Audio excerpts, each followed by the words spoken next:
Logic-1 squirrel play.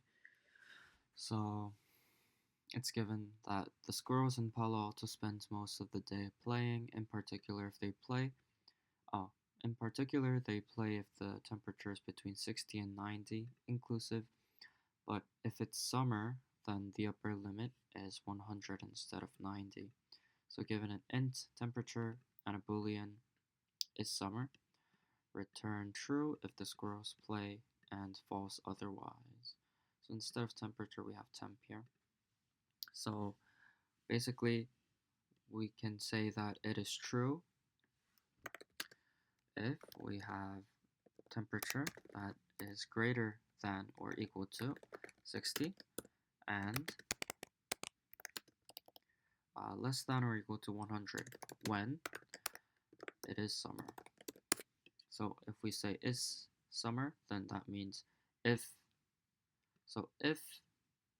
is summer, basically meaning if is summer is true.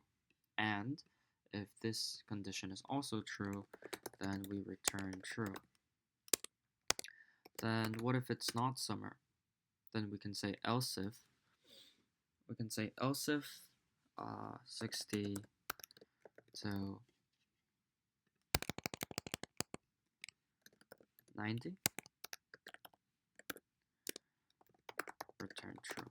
And we do not have to write and is summer equals false since we're using an else statement.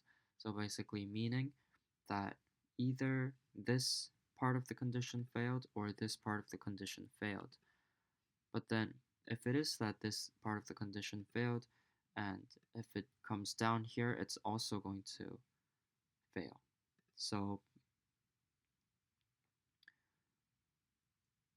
it's not going to cause a problem. And if it's that is summer was false, then and this part of the condition was true, then we can check whether that temperature was greater than 90.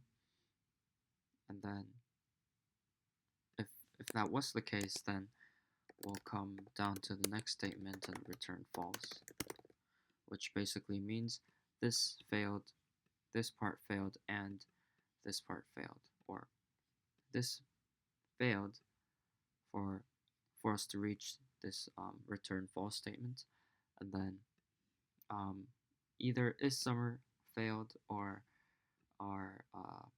this other condition failed. So if we run this code, it should work perfectly.